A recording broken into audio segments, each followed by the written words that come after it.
Assalamualaikum warahmatullahi wabarakatuh. Perkenalkan kami dari kelompok 4 yang beranggotakan yang pertama ada saya, Hairi Muftiah dengan NIM 0306192134. Rekan saya Sultan Ahmad Tarkila Purba, NIM saya 0306193159.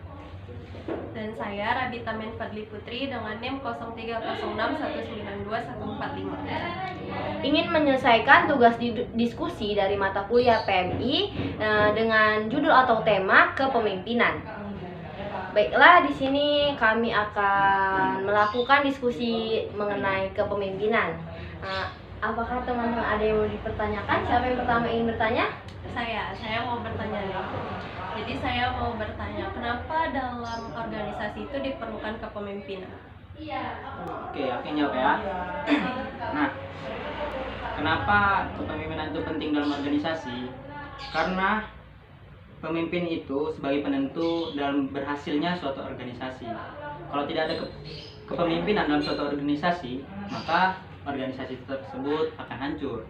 Maka dari itu, kepemimpinan adalah patokannya. Kalau nggak ada kepemimpinan, hancur organisasi tersebut. Oke, lanjut. Oke, saya menambahi jawaban dari Sultan mengenai pentingnya kepemimpinan dalam sebuah organisasi. Saya rasa memang kepemimpinan itu sangat penting dalam organisasi.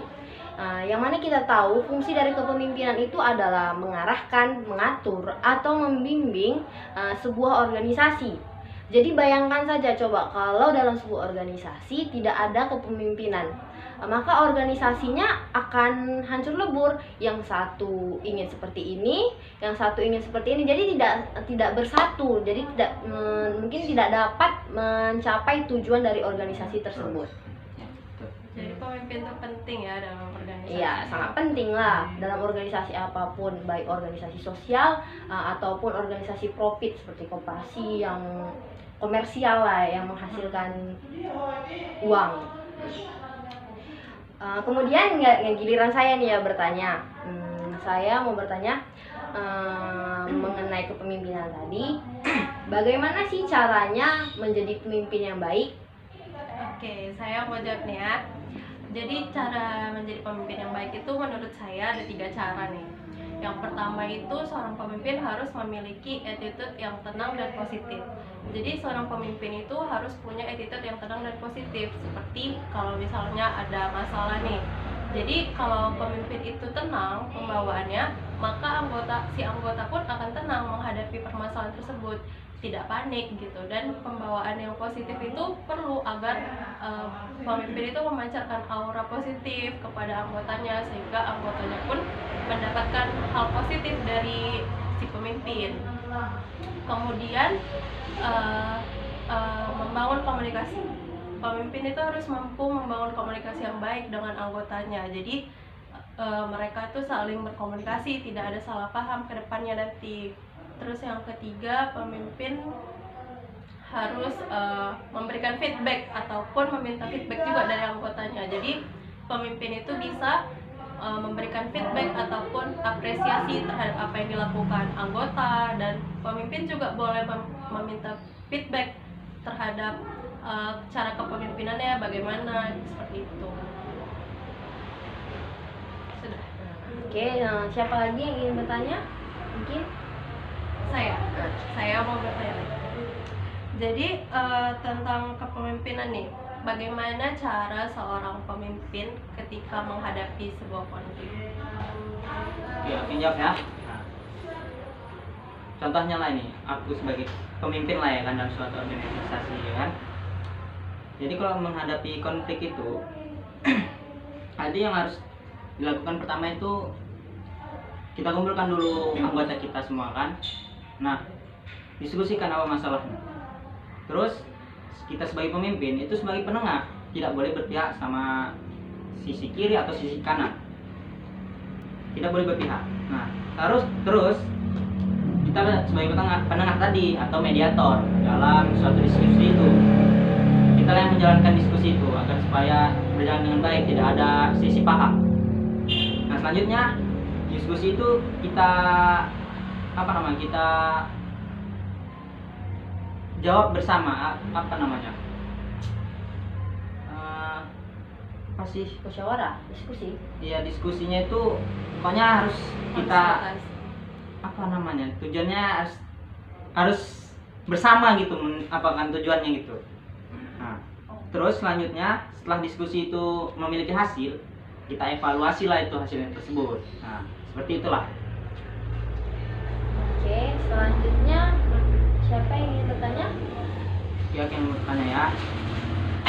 Nah, bagaimana cara pemimpin dalam mengembangkan potensi anggotanya? Nah, ada yang jawab? Nah, ini pertanyaannya saya yang menjawab ya. Jadi cara mengembangkan potensi anggota itu dengan pemimpin itu mengenali sebuah keunikan dari anggotanya. Jadi pemimpin itu harus tahu anggotanya ini punya sisi unik apa, sehingga dia bisa menginstruksikan sama anggotanya harus seperti apa, harus bagaimana. Jadi kalau anggotanya itu mau mengikuti instruksinya, berarti anggotanya itu memang mau mengembangkan hal yang unik dari dia tersebut, sehingga kalau udah terjadi dilakukannya instruksi itu, baru deh pemimpin bisa memberikan pelatihan-pelatihan sehingga lebih berkembang lah potensial dia punya. Oke, selanjutnya aku nih ya yang nanya. Aku mau nanya, bagaimana pula caranya agar menjadi pemimpin yang baik di PMI, terkait dengan mata kuliah kita kan PMI. Iya, yang jawab ya. Nah, sebetulnya sama yang tadi yang jawab sama Rabita. Kalau sebagai menjadi pemimpin PMI itu sama sebetulnya jadi pemimpin yang biasa, seperti biasanya. Pemimpin itu harus memiliki attitude yang baik. Nah, seperti bilang Rabita, attitude-nya itu harus baik, tidak nyeleneh. Nah, selanjutnya dia tuh pemimpin itu harus terbuka sama semua orang. Apalagi ini organisasi sosial ya kan? Apalagi organisasi PMI. sosial harus terbuka. Apa ada keluhan, harus kita tanggapin. Nah, selanjutnya pemimpin itu memiliki hubungan yang baik dengan semua orang. Tidak boleh ada konflik di antaranya. Terus pemimpin itu yang baik itu selalu belajar dari lingkungan sekitar. Lingkungan sekitar kan. Terus setelah itu pemimpin yang baik itu tidak menutupi kesalahannya. Kalau misalnya ada yang menegur apabila dia salah, kita harus terima dan kita harus menasabah diri lah. Mengevaluasi ya, itulah. Selanjutnya pemimpin yang baik itu memiliki kecerdasan emosional yang tinggi dan Berarti dia dapat mengendalikan diri Iya. ya. Dan juga tidak ragu dalam menjawab atau bertanggung jawabnya itu harus menjawab. Misalnya ada suatu masalah, kita tidak harus ragu. Nah, seperti itu. Selalu sedia bertanggung jawab. Betul. Oke. Selanjutnya siapa yang mau nanya? Oke, saya mau bertanya. Jadi saya mau bertanya, bagaimana kepemimpinan yang baik diterapkan di PMI ini? Oke, berarti ini terkait tipe ya. Iya. Tipe kepemimpinan apa yang cocok diterapkan di PMI. Nah, kalau menurut saya pribadi, tipe yang cocok diterapkan di PMI ini adalah tipe kepemimpinan demokratis. Oh, demokratis ya? Kenapa memilih pemimpin demokratis? Yang mana kita ketahui kepemimpinan demokratis ini dia selalu melibatkan bawahannya dalam mengambil keputusan. Jadi hubungan antara bawahan dan atasan itu terjalin dengan baik. Yang mana kita ketahui kan organisasi PMI ini adalah organisasi sosial. Jadi dia bukan organisasi profit yang ada atasannya sama bawahannya itu kayak otoriter gitu, seperti organisasi otoriter yang memerintah gitu. Enggak, ini kan dia lebih ke organisasi sosial yang seperti membantu, tugasnya membantu. Jadi saya rasa lebih cocoknya itu ya tipe kepemimpinan demokratis. Oke, selanjutnya aku yang bertanya ya. Nah, pertanyaannya itu, bagaimana cara seorang pemimpin bersikap ketika harus menghadapi masalah yang bersinggungan dengan prinsipnya sendiri atau masalah pribadinya? Oke, Oke, di sini saya mau jawab. Jadi caranya itu dengan pertama pemimpin itu harus berkonsultasi dengan anggotanya, komunikasikan apa yang sedang terjadi, bagaimana, apa yang harus dievakuasi gitu. Karena dengan berkonsultasi itu mengarah kepada pengambilan suatu keputusan, sehingga pemimpin bisa mengambil keputusan dengan bijak, dengan benar.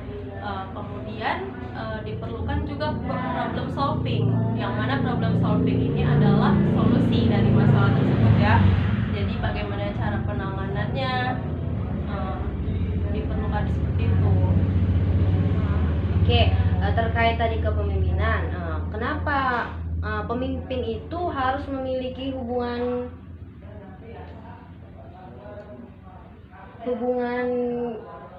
yang baik dengan anggotanya?